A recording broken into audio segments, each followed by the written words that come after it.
मेरा नाम मोना है। मेरे 4 बच्चे हैं। बड़ी दोनों बेटियां और एक बेटा बहुत ही खूबसूरत है। लेकिन जब मेरी छोटी बेटी पैदा हुई तो बहुत ही काली और बदसूरत थी। इससे पहले मेरी दोनों बेटियां थी, वे बहुत ही सुंदर थी। गोरी चमकती रंगत थी। दोनों ही बच्चों को देखकर हर कोई उनका दीवाना हो जाता था। उन्हें गोद में उठाने का उनका मन मचल उठता था। लेकिन मेरी सबसे छोटी बेटी को देखकर तो मेरा दिल ही जल गया था। मेरा तो दिल उसे गोद में उठाने का या उसे बुलाने का भी नहीं करता था। उसकी परवरिश भी मैंने एक नौकरानी के जरिए से की थी। एक बार जब मेरी छोटी बेटी बहुत छोटी थी, तब वे सीढ़ियों से गिर पड़ी। उसकी तरफ किसी ने भी ध्यान नहीं दिया। मेरे सारे बच्चे अपने अपने काम में लगे हुए थे। वे अकेली ही काफी देर तक रोती रही। जब रो रो कर थक गई तो खुद ही उठकर खड़ी हुई और आंसू पोंछती हुई अंदर कमरे में चली गई। मैं ये सारा दृश्य अपनी आंखों से देख रही थी। मेरे दिल में एक बार भी ख्याल नहीं आया कि ये भी तो मेरी बच्ची है, इसे भी तो मैंने ही जन्म दिया है, मैं कुछ तो इसका ख्याल करूं। बल्कि मैं तो एक माँ होते हुए भी ऐसे अनजान बनी रही कि जरा भी उसकी तरफ ध्यान नहीं देती थी। समय गुजरता गया, मेरे सारे बच्चे जवान हो गए। मेरी दोनों बेटियां इतनी खूबसूरत है कि कम उम्र में ही उनके रिश्ते आने शुरू हो गए थे और फिर एक एक करके दोनों की शादी हो गई, सिवाय मेरी बदसूरत बेटी के और मेरे एक बेटे के। मेरी दोनों बेटियां अपने अपने घरों में राज कर रही थी। लेकिन अब मुझे अपनी छोटी बेटी नेहा की फिक्र थी, जो मुझे दिन रात अंदर ही चिंता दिमक की तरह खाई जा रही थी। कई बार मैंने उसके पापा से बात की कि आप कोशिश करें, अपने जानने वालों में, अपने यार दोस्तों में कहीं इसका रिश्ता हो जाए। तो वो मेरी तरफ दया भरी नज़रों से देखते और कहते, बस तुम प्रार्थना करो। मैं उनसे ज़्यादा बहस ना करती, क्योंकि मैं जानती थी कि आजकल लोगों की पसंद बहुत हाई फाई हो गई है। उन्हें बस गोरी चिट्टी लड़की ही चाहिए होती है। एक दिन मेरे मोहल्ले की एक औरत हमारे घर आई और कहने लगी कि उसके पास एक बहुत ही अच्छा रिश्ता है। अगर तुम लोग करना चाहो तो मैं उनसे तुम्हारे घर ले आऊंगी। लेकिन लड़का जो है वो अपाहिज है, लेकिन उसका बाप अच्छा खासा पैसे वाला है। लड़के को पैसे कमाने की कोई ज़रूरत नहीं है। अगर तुम कहो तो मैं कल ही उन लोगों को यहाँ बुला लेती हूँ। मैं भला क्यों इनकार करती। मैंने उस रिश्ते करवाने वाली से कहा, ठीक है बुला लो। अगले ही दिन वो लोग हमारे घर आ गए। लड़का भी साथ था। वो बहुत ही खूबसूरत और हैंडसम लड़का था। बस एक ही कमी थी कि एक टांग से अपंग था। हमें तो लड़का बहुत ही पसंद आया, लेकिन दिल में वही डर था कि कहीं ये भी और रिश्तों की तरह इनकार करके न चला जाए। लेकिन वही हुआ जिसका डर था। जैसे ही मेरी बेटी उन लोगों के सामने आई तो वो गुस्से से एकदम उठ खड़े हुए। लड़का अपनी बेसाखियों के सहारे उठ खड़ा हुआ और बोला, क्या मेरे लिए आप लोगों के पास यही बदसूरत लड़की रह गई थी। हम सब बड़े ही परेशान हुए कि अगर एक अपंग इंसान ने भी ये जुल्म किया है तो बाकी क्या करेंगे। इन्हीं सोचों से मेरा बीपी बढ़ना शुरू हो गया और मैं बीपी की मरीज बनकर रह गई। मेरे पति तो कहते हैं कि अगर शादी नहीं भी हुई तो क्या, कुछ लड़कियां तो खुद ही शादी नहीं करती, तो क्या उनका कोई फ्यूचर नहीं होता। मैं अपने पति को बस देखती रहती। वो अखबार पढ़ने में इतना बिजी हो जाते कि मैं उनसे दोबारा बात ही नहीं करती थी। मेरी बदसूरत बेटी नेहा, जिससे मैं बहुत ही नफरत करती थी, वे मेरे पास आई और कहने लगी कि मम्मी मैं आगे पढ़ना चाहती हूँ। मेरी दोनों बेटियों ने बस 10वीं क्लास तक की पढ़ाई की थी, लेकिन इसने तो बीए भी कर लिया था। लेकिन अब फिर से अपने बाप के सामने खड़ी थी कि मुझे आगे पढ़ने की इजाज़त दे दीजिए। लेकिन मैंने पूरी तरह से मना कर दिया था। तो वो मायूसी में सर झुकाए अपने कमरे में चली गई। दूसरी तरफ आजकल मेरे बेटे रोहन पर अमेरिका जाने का भूत चढ़ा हुआ था। वो किसी भी तरह बस अमेरिका जाना चाहता था। एक दिन अपने पापा से कहने लगा कि मुझे अमेरिका हर हाल में जाना है, यहाँ कुछ भी नहीं है। रोहन अपनी दादी का बेहद लाडला था, इसलिए दादी ने बिना कुछ सोचे समझे उसे एक ही मिनट में अनुमति दे दी। तब मैंने खूब बवाल मचाया था, लेकिन मेरे शोर मचाने से क्या होता है। उसने जल्दी से सारी तैयारियां की और फिर मेरा प्यारा बेटा रोहन 1 हफ्ते के अंदर ही अमेरिका चला गया। मैं उसकी जुदाई में बहुत ही बीमार रहने लगी थी। एक दिन मेरी तबीयत कुछ ज्यादा ही बिगड़ गई। तब नेहा ने मेरी बहुत सेवा की, लेकिन मैंने उसे मुंह नहीं लगाया था। कुछ दिनों में मेरी तबीयत कुछ सही हुई तो रिश्ते कराने वाली एक बार फिर से मेरे पीछे पड़ गई, क्योंकि जब से रोहन अमेरिका गया था हमारे घर में दौलत की रेल पेल हो गई थी। उस रिश्ते वाली के सामने मैंने हाथ जोड़ दिए और कहा कि नेहा की शादी कहीं भी करवा दो, मैं तुम्हें ढेर सारे पैसे दूंगी। वो मुझे तसल्लियां देते हुए चली गई। कुछ ही देर बाद मेरी सास भी अपने कमरे से बाहर निकल आई और मुझे तसल्लियां देने लगी। मैंने उनसे कहा कि अम्मा, आप ही कोई तरकीब बताएं जिससे कि मैं नेहा से जान छुड़ा सकूं। मेरी सास ने एकदम मुझसे कहा कि बहू, इतनी नफरत ठीक नहीं होती। मैंने अपनी सास की आंखों में बहुत ही उदासी देखी, तो मैं उनसे पूछने लगी कि क्या बात है, आप एकदम से इतनी ज्यादा उदास क्यों हो जाती हैं। लेकिन वे मेरी बात का जवाब दिए बिना ही आगे की तरफ बढ़ गई। बस इतना कहा कि मुझे ऐसा लगता है कि कुछ बहुत ही बड़ा होने वाला है। मेरा दिल बड़े ही जोरों से धड़क उठा है। भला ऐसा भी क्या होने वाला था? मेरे कई बार पूछने पर भी वो कुछ भी नहीं बताती, बस खामोशी का चोला पहन कई दिनों तक कमरे से बाहर ही नहीं निकलती। मैं अक्सर एक बात नोटिस करती कि मेरी सास जब भी कमरे में जाती तो वे एक संदूक खोलकर बैठ जाती थी और फिर दरवाजे की कुंडी लगा लेती। फिर आसपास देखती और उस संदूक को धीरे धीरे खोलते हुए उसमें से एक बड़ा सा पैकेट निकालती और फिर उसको चूमना शुरू कर देती। मैंने कई बार देखने की कोशिश भी की और अपने पति से भी पूछा, तो वे भी कोई और ही बात शुरू कर देते थे। मेरी दो बड़ी नंदे भी थी जो कि दूसरे शहरों में रहती थी। वह काफी दिनों में चक्कर लगाया करती थी। इस बार जब मेरी सास की हालत खराब थी, तुम्हें मैंने अपने पति को कहकर अपनी नंदों को अपने यहाँ बुलवा लिया। जिस रात दोनों ननद मेरे घर आई, मेरे पति की अचानक तबीयत खराब हुई। उन्हें हार्ट अटैक आया और फिर वह हमें रोता छोड़कर इस दुनिया से चले गए। ये सब कुछ इस कदर अचानक हुआ कि मैं तो काफी दिनों तक इस हादसे से बाहर ही नहीं आ पाई। मरने से ठीक पहले उन्होंने अपनी माँ से कहा था कि मुझे माफ कर देना, क्योंकि मैंने भी उसे आज तक सुख देने की कोशिश नहीं की। मुझे उनकी इस बात की कुछ समझ नहीं आई थी। आखिर वह किसे सुख देने की बात कर रहे थे। मेरी दोनों नंदे हर वक्त अम्मा के पास ही बैठी रहती। जब मेरी सास की तबीयत खराब हुई तो मेरी दोनों नंदों ने अपनी अम्मा को एक ही बात कही कि आपने एक बार फिर से अतीत को गले लगा लिया है, इसलिए तो आपकी तबीयत इतनी खराब हो रही है। मेरी सास ने अपने बेटे की मौत का कुछ ज्यादा ही असर ले लिया था, लेकिन उनका वह संदूक उनकी जिंदगी की बहुत बड़ी पूंजी थी। मैं कभी कभी सोचती और परेशान हो जाती कि आखिर ऐसा क्या राज है जो मुझे नहीं पता है। मेरे पति किसको सुख देने की बात कर रहे थे और मेरी सास का अतीत क्या है? अतीत में ऐसा क्या हुआ था? मैं बहुत सोचती रहती इस बात को लेकर, लेकिन मुझे कोई भी कुछ नहीं बताता था। मेरे पति को मरे काफी समय हो गया था, लेकिन मेरी ननद अभी मेरे घर पर ही थी और मैं भी सोच रही थी कि अभी मेरी नंदों की मौजूदगी में ही नेहा के फर्ज से आज़ाद हो जाऊं। जिस रिश्ते वाली से मैंने ये बात की हुई थी, उसने आज शाम को आने के लिए कहा था। जैसे ही वो मेरे घर आई तो कहने लगी, दीदी, ऐसा रिश्ता लाई हूँ कि आप भी दंग रह जाएंगी। मैंने कोई ध्यान ही नहीं दिया, सब कुछ मेरी बड़ी ननद ने ही तय किया। कहने लगी कि वे लोग कल आएंगे और आपको फिर बताएंगे। और फिर मैंने कुछ अच्छे खाने बना लिए। लड़का बहुत ही हैंडसम और दौलतमंद था। मैंने रिश्ते कराने वाली से कहा कि तुम किसका रिश्ता ले आई हो? तो वो कहने लगी कि दीदी, न जाने लोग क्यों इतनी जिद पर अड़े हुए थे कि हमें आज ही इस जगह पर लेकर चलो। लड़के की माँ नहीं आई क्योंकि वह बीमार रहती है। एक लड़का आया और उसके साथ उसकी बुआ आई थी। जैसे ही मेरी बदसूरत बेटी नेहा उनके सामने आई तो लड़के ने उठकर उसका स्वागत किया और उसे एक ही नज़र में पसंद कर लिया। मैं तो एकदम हैरान रह गई थी।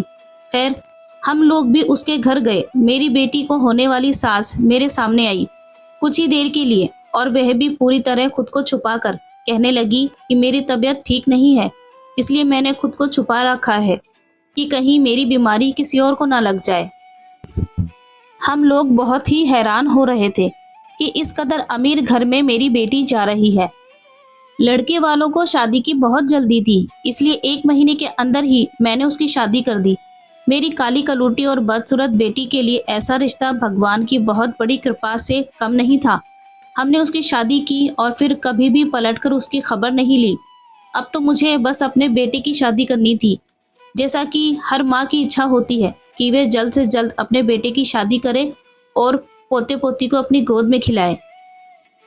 लेकिन मेरा बेटा तो घर आता ही नहीं था।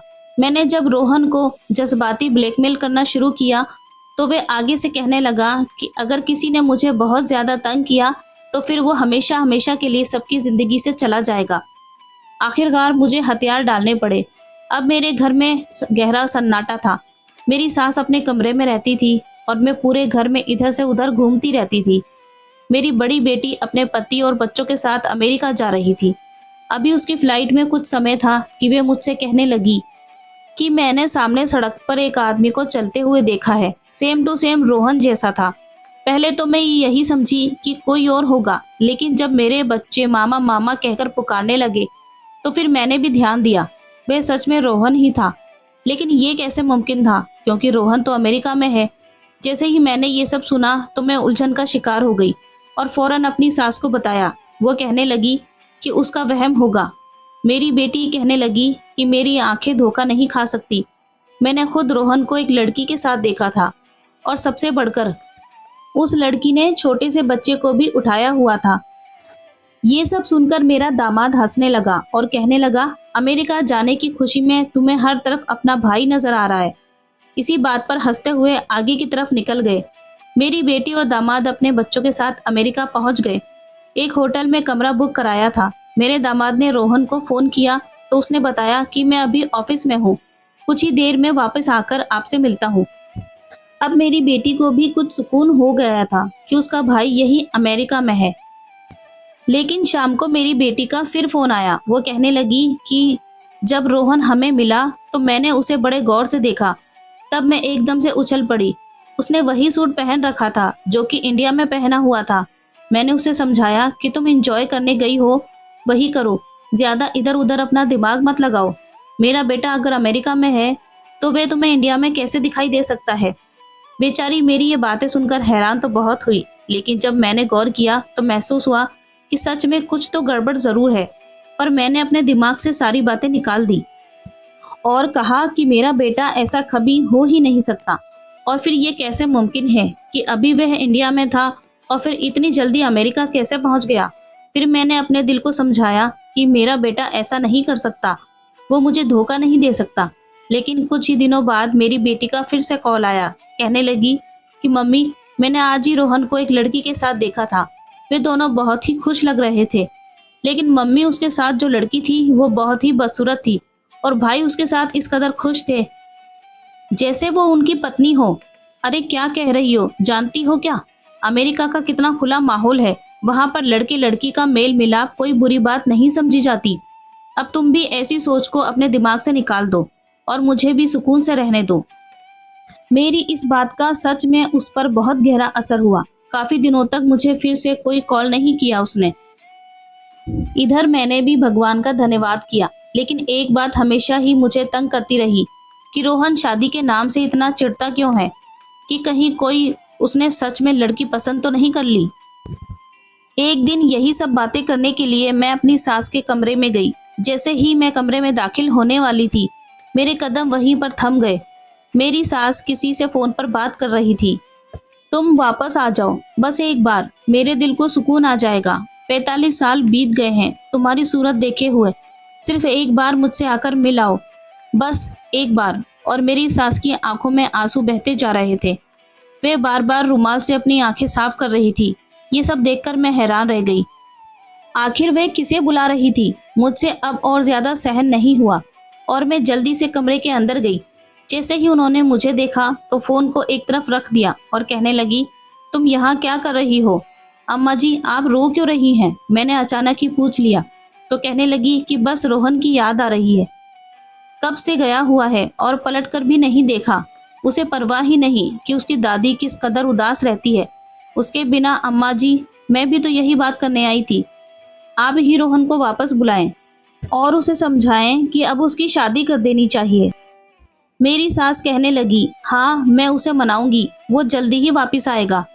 उसी शाम को दरवाजे पर दस्तक हुई। जैसे ही मैंने दरवाजा खोला, एक पागल सा लड़का खड़ा हुआ था और मुझे देखकर बोला, तुम तो मजे की जिंदगी बसर कर रही हो, और बहुत खुश हो अपनी बदसूरत बेटी को एक ऊंचे घराने और बेहद खूबसूरत लड़के के साथ शादी कर दी, तो क्या तुम्हारी जिम्मेदारी खत्म हो गई? अरे जाकर अपनी बेटी की खबर लो कि वह किन हालातों से गुजर रही है। अगर तूने अभी उसकी खबर ना ली तो भगवान तेरे ऊपर कहर बरसाएगा। तू सारी जिंदगी माफी मांगती रहेगी मगर तुझे माफी नहीं मिलेगी।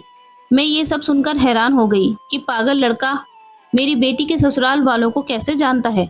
मैंने उसे जवाब देने के लिए अभी कुछ सोचा ही था कि वे एकदम से चला गया। मैं सोचों के भंवर में फंस चुकी थी कि पता नहीं नेहा किस हाल में होगी। मैं भी तो उसकी शादी करने में बड़ी जल्दी की थी। मैं फौरन अपनी सास के कमरे में जाने लगी, लेकिन दरवाजे को अंदर से कुंडी लगी हुई थी। मैं दूसरी तरफ से गई और खिड़की में से अंदर झांका तो ये देखकर हैरान रह गई। संदूक निकले बैठी हुई थी मेरी सास और उसमें से कुछ कपड़े निकालकर बार बार देख रही थी और फिर उन्हें आंखों से लगाती। उन कपड़ों के साथ एक तस्वीर भी थी जिसे वे बार बार चूम रही थी और उस तस्वीर में से बार बार माफी मांग रही थी। उसका पूरा चेहरा आंसुओं से भीगा हुआ था। ये मेरी सास किसको याद करके इतना ज्यादा रो रही है? मेरे दिमाग में तरह तरह के ख्याल आने लगे। मैं चुपचाप अपने कमरे में वापस आ गई और पूरी रात सोते जागते आंखों में गुजार दी। एक तरफ मेरी सास और दूसरी तरफ सारी जिंदगी बेटी पर किए जाने वाले जुल्मों सितम की वजह से भगवान का डर मेरे दिमाग पर सवार हो गया था। मुझे अच्छे से पूरी रात नींद नहीं आई थी। आज ये सारी बातें बड़ी ही बेचैनी से मुझे सता रही थी। मैंने सुबह होते ही सोच लिया था कि आज नेहा की तरफ जाऊंगी। मैं अम्मा को कहा कि आप भी साथ चलें। अचानक मेरी दोनों बेटियां घर में दाखिल हुई। मेरी अमेरिका वाली बेटी भी वापस आ चुकी थी। मैं बड़ी हैरान हुई कि ये क्यों आई है, क्योंकि घर में तो ऐसा कोई फंक्शन भी नहीं था। वे दोनों मेरे पास आई। बड़ी बेटी जो कि अमेरिका गई हुई थी, उसका चेहरा मुरझाया हुआ था।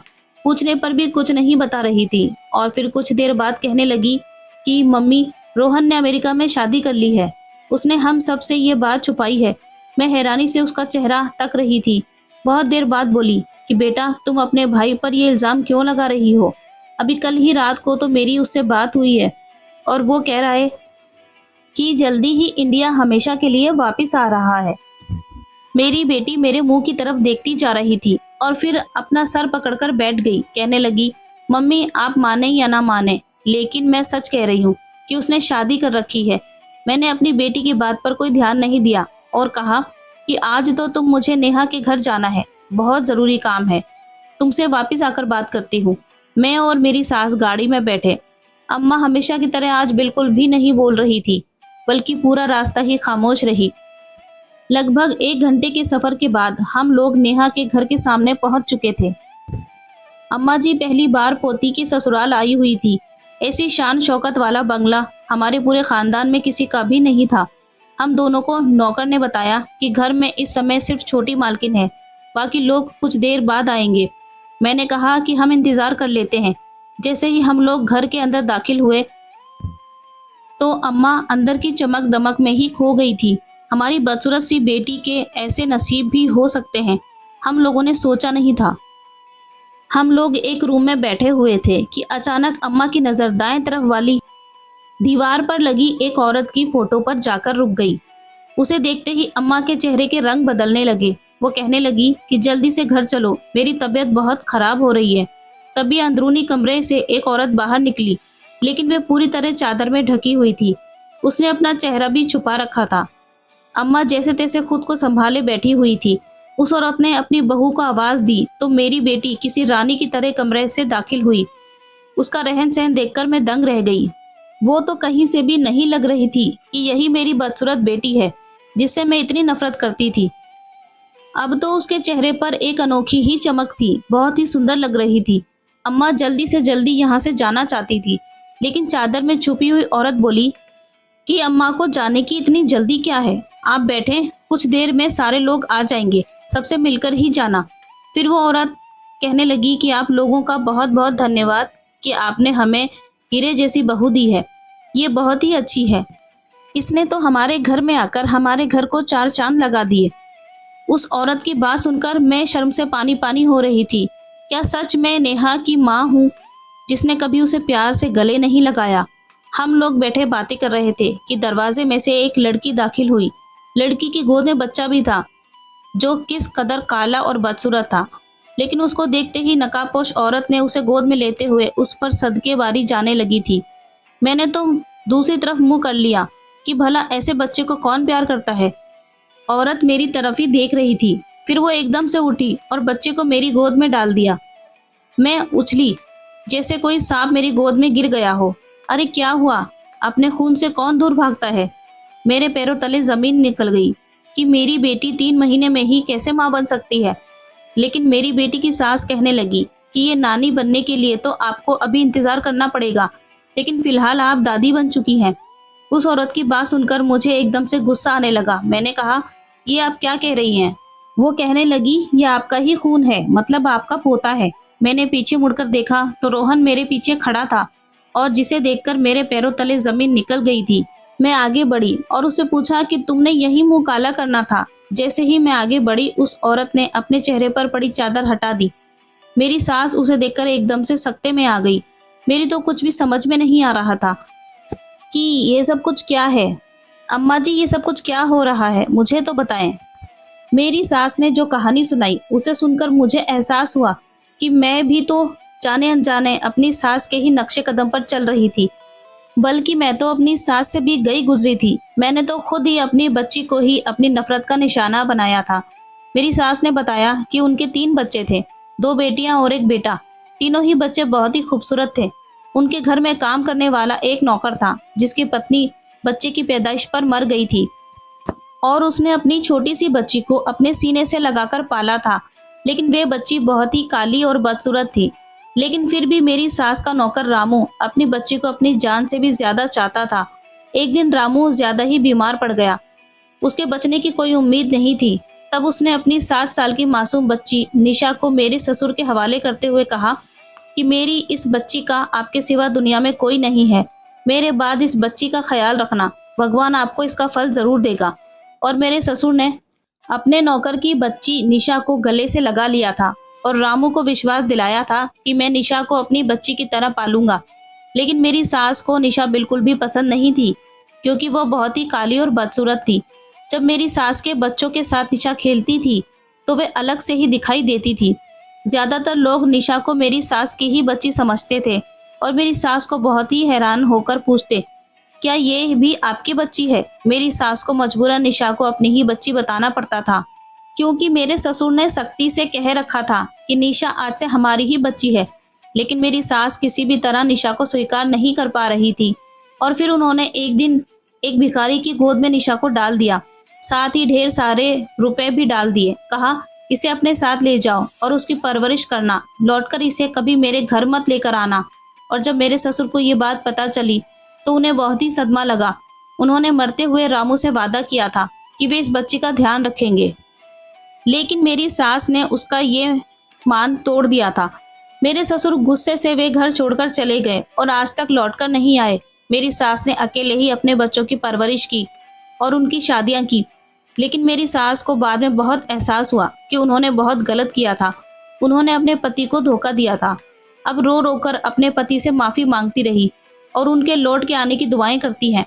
और आज जब मेरी सास ने नेहा की सास को देखा तो इसलिए वो दंग रह गई, क्योंकि नेहा की सास निशा ही थी। निशा के चेहरे पर लगा वह बदसूरत दाग मेरी सास ने पहचान लिया था। मेरी सास ने जब ये कहानी सुनाई तो हम सब अपनी जगह हैरत से मुंह खोले अपनी सास की ये कहानी सुन रहे थे। नेहा की सास आगे बढ़ी और वे मेरी सास से बोली, माँ जी, आपने मुझे जिस भिखारी को दिया था उसने मुझे अपनी बेटी बनाकर पाला। भगवान ने मेरी किस्मत ऐसी चमकाई कि आपके दिए हुए पैसों से उन लोगों ने एक छोटा सा बिजनेस शुरू किया और वे बाद में बहुत ही ज्यादा फला फूला। मेरी शादी हुई और फिर मेरे 2 बच्चे हुए। बेटा तो बहुत ही खूबसूरत था, लेकिन बेटी सांवले रंग की थी। लेकिन फिर भी मुझे मेरी बेटी बहुत प्यारी थी। बच्चे चाहे काले हो या गोरे, अपने माँ बाप की जान होते हैं। मेरी बेटी जिस कॉलेज में पढ़ती थी उसमें आपका पोता रोहन भी पढ़ता था और वे मेरी बेटी से मोहब्बत कर बैठा। उन दोनों की शादी को काफी समय हो चुका है और उनका एक बेटा भी है। और जब रोहन ने मुझे बताया कि उसकी एक बहन है और उसके रंग रूप की वजह से उसकी माँ उसे पसंद नहीं करती, तो मुझे अपना बचपन याद आ गया। मैंने रोहन से उसकी बहन की फोटो मांगी। उसने पूरी फैमिली फोटो दिखाई थी, जिसमें मैंने सब लोगों को देखा तो रोहन की दादी को पहचान लिया था।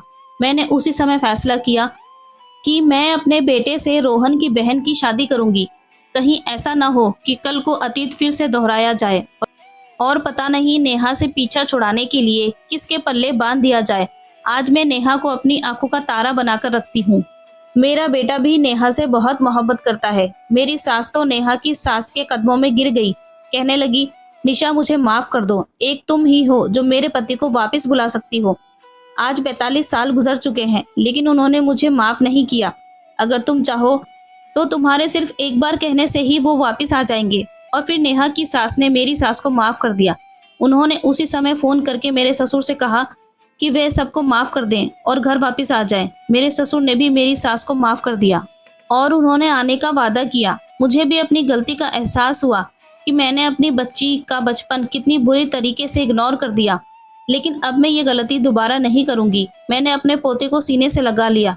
भले ही उसका रंग सांवला था, वे बदसूरत था, लेकिन मेरा खून था, मेरा पोता था। मैं रोहन को और अपनी बहू को अपने घर ले आई। हमारी फैमिली में अब खुशियां ही खुशियां हैं। नेहा अपने परिवार में खुश थी और मेरा बेटा रोहन अपनी पत्नी के साथ खुश था। चारों तरफ खुशियां ही खुशियां थी, जिसे देखकर मेरा दिल गदगद हो जाता है। लेकिन आज भी जब उस पागल लड़के के बारे में याद करती हूँ जिसने मुझे एहसास दिलाया था कि जाकर अपनी बेटी की खबर ले लो, तो आज भी मेरा दिल कांप जाता है। हो ना हो वो भगवान के द्वारा भेजा गया कोई दूत था जिसने मुझे मेरी गलती का एहसास कराना था और मेरी सास को भी माफी का मौका देना था। तभी तो भगवान ने ये लीला रचाई थी और पागल के भेष में अपना एक दूत मेरे दरवाजे पर भेजा।